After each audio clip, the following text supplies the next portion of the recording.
Yeah. Was a weird show. Take the Rugrats, age them up 10 years, and then put them in uncomfortable situations. Like watching Tommy up 10 years and then put them in uncomfortable situations. Phineas and Ferb are gonna do it all. Mom! Phineas and Ferb are making a title sequence! But we're here to talk about the one time All Grown Up managed to get on that level. That's from the two-part episode, Interview with a Campfire, in the form of a character called Bean Matson. Bean is a character who appears only in the special Interview with a Campfire, in the form of a character called Bean Matson.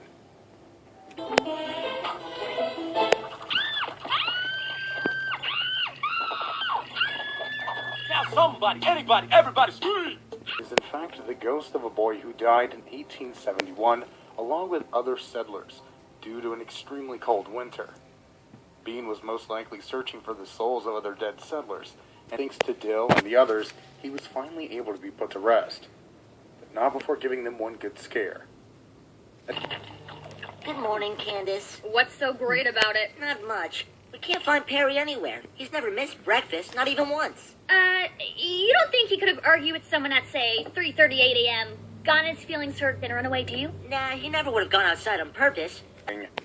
Don't ever got no brain or nothing. I have no idea what that means, but it sure scared the hell really ever mentioned of the Rugrats. The only other one being Lil Q from the All Grown Up Valentine's Day episode. Slipper or anything, but a phone call would be nice. Hold on, I've got another call. It's him! Call you back! Bye! Hello? Cause I die.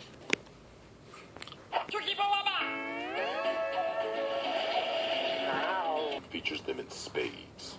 Our entry from this series is disturbing for two reasons. One taking place in the Far East. Zim finds that none of his organs resemble that of a human's at all, which is of head visions, and has to go to the nurse. Realizing that the nurse will discover his alien organs, Zim decides to steal the organs of humans in the school. Feeling food pellets from a baby, don't you know? Well, what are you waiting for? Go capture that experiment, fishy fish. The satellite isn't working just yet. So, until it is operational, you hunt experiments the old-fashioned way. After stealing the organs of almost every student in school, Zim is now a fat, blobby mess. It's a disgusting and disturbing sight, and it begs the question how Nickelodeon even approved this episode. The subject matter is just so far removed from anything Nick has ever dealt with. It's absolutely bizarre.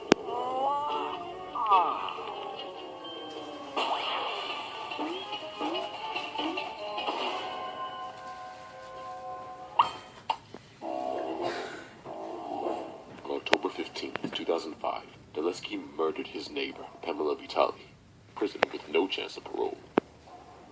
During the trial, it became increasingly evident that Daleski was fascinated with organs. This episode of Invader Zim was brought up during the trial, drawing attention to certain comments he made after watching said episode. However, the two teens that testified stated that he was just joking about it, that he is not violent, and that's clearly false. But where the hang is Finster? Muriel, shouldn't you check in on those kids of yours? Quiet! We don't mention those miscreants on spa premises. Sorry, Muriel. Rolf, you got a set of palms on you. Ooh, baby. No wonder they call this place paradise.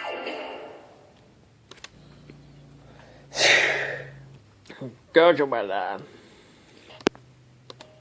In what he thinks is a playful manner. To Pingu, however, this is very frightening and upsetting, given the size and demeanor of the walrus. When he traps Pingu under an igloo, and then stretches and squeezes him for his amusement. We hate goodwill. Amy Buckles. We work for gold, Mumra. Gold. Very well. You will receive gold. Pingu then books it and runs, until he slips and falls down an icy slope. He falls and falls until he reaches his bedroom floor. And the walrus is a disturbing character thanks to his mostly silent demeanor. He is either staring uncomfortably with British television in 2003 and was pulled from airing in the United States. It also was never released on VHS in the UK. The series managed to air once on PBS Kids Sprout in 2006.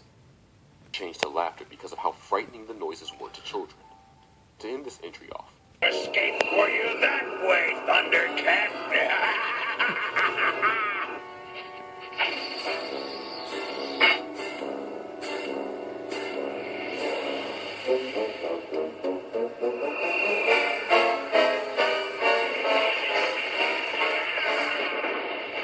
What? Mayday! Mayday!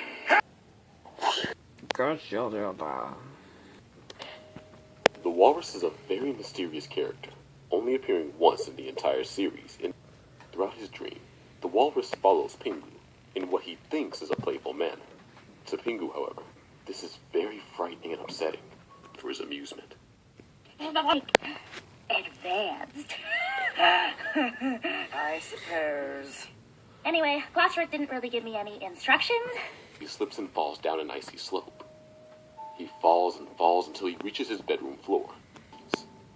Pingu's mother. The Walrus is a disturbing character thanks to his mostly silent demeanor. From British television in 2003 and was pulled from airing in the United States in the UK, despite the censorship on PBS Kids Sprout in 2006.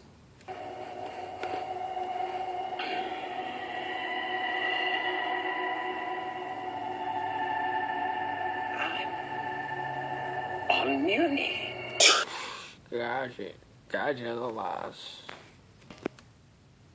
Season 3 of Jimmy Neutron was where things started to get weird. Weird before, the movie had a giant alien chicken dragon for fuck's sakes.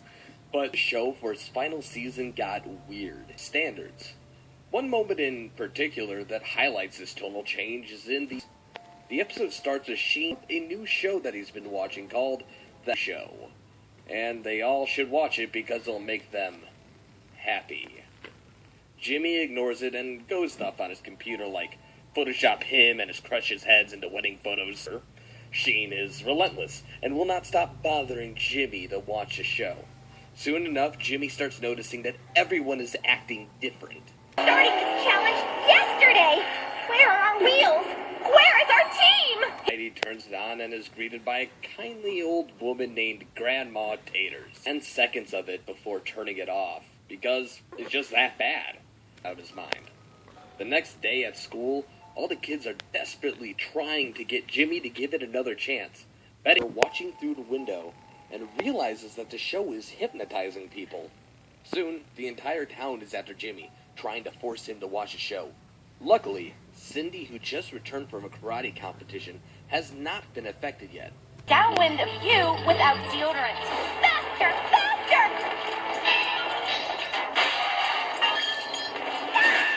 Cindy's children's show called Fruity Pie. Can't play me off yet. To my mom, who let me quit piano lessons. To my brothers, I'm sorry for scamming your Halloween candy. We love you, Owen! This Chris is for you. I love this game. And that wraps up another totally dramatic episode with absolutely no loose ends to tie up. Bye guys. In the episode Teeth for Two from Cat Dog, we get treated to a quick and nasty scene featuring everyone's favorite gross out gag in animation. Quick and nasty scene featuring everyone's favorite gross out gag in animation. Skinned, bloody cats. So the two go to the dentist and discover that if one doesn't take care of their teeth, it's the others that is affected.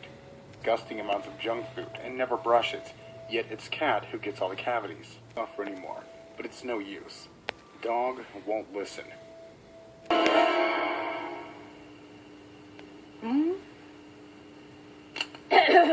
I'm going to my turret now.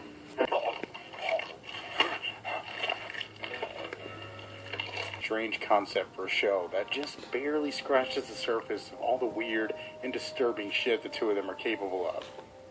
This is one of those things that we wish stayed under the surface. Left on Earth where boys can be boys is here in our secret underground hideout.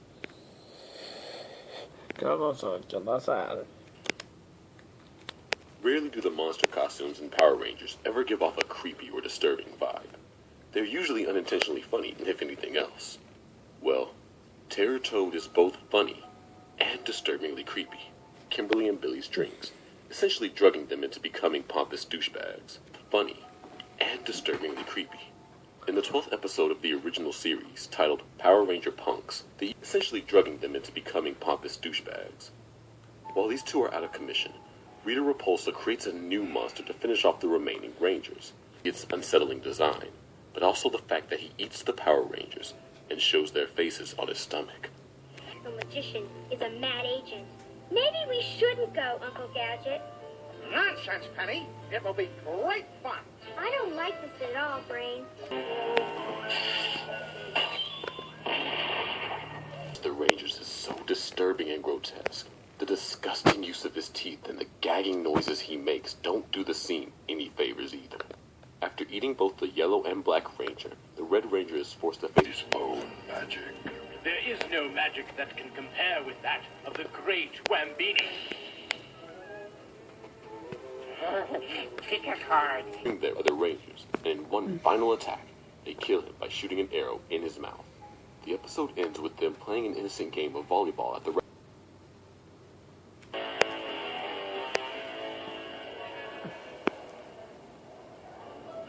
Go, Gadget, scissors.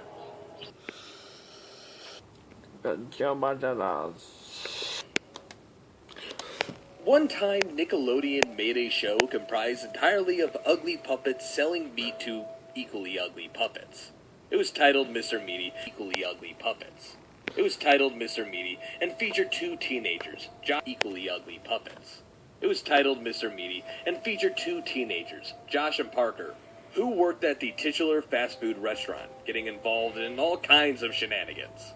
And parents who did not appreciate the abundant meat and gross-out humor. The network received a gross amount of disturbing moments during its 2-season run. The most infamous being the tapeworm in the episode Mooch Master P. The episode starts during its 2-season run. The most infamous being the tapeworm in the episode Mooch Master P. The episode starts with Parker mooching off of Josh's lunch, much to his annoyance. He continues to mooch off of everyone in the food court until moocher. He eventually stoops to the low level of eating the raw burgers they plan on serving to customers. Strange things begin occurring after eating. Parker finds that food is disappearing right before his eyes, before he can even eat it. He's unable to deliver food orders either, as those disappear into thin air, thanks to the raw burger he ate. The two get the tapeworm out, yanking it from Parker's stomach and into his arm, where it writhes around chaotically.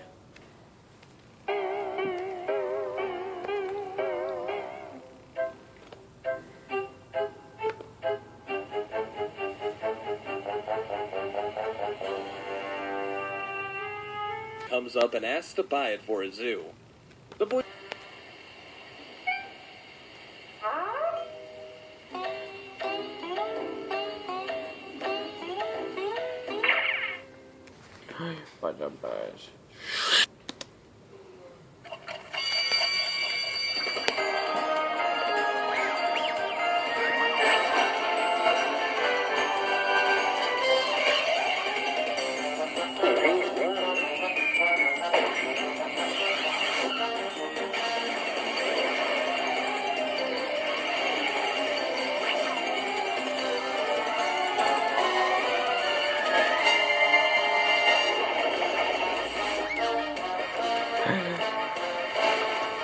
Episode of Scooby-Doo Mystery Incorporated. Talk about a missed opportunity. What it is, however, is a disturbing romp through an abandoned doll factory, which is necessarily terrifying. Shaggy calls it uber creepy. 3 is full of ultra-realistic dolls, clashing with the show's simple and cartoony art style. You that I will carry on Santa's work in the best traditions of the Christmas season. However, you may just notice a few small changes. The series, as opposed to the original, the dolls could actually be possessed. If there's one thing people don't want going into a Scooby-Doo episode, is rotting baby dolls. More enjoyable when it's based on the misery of millions.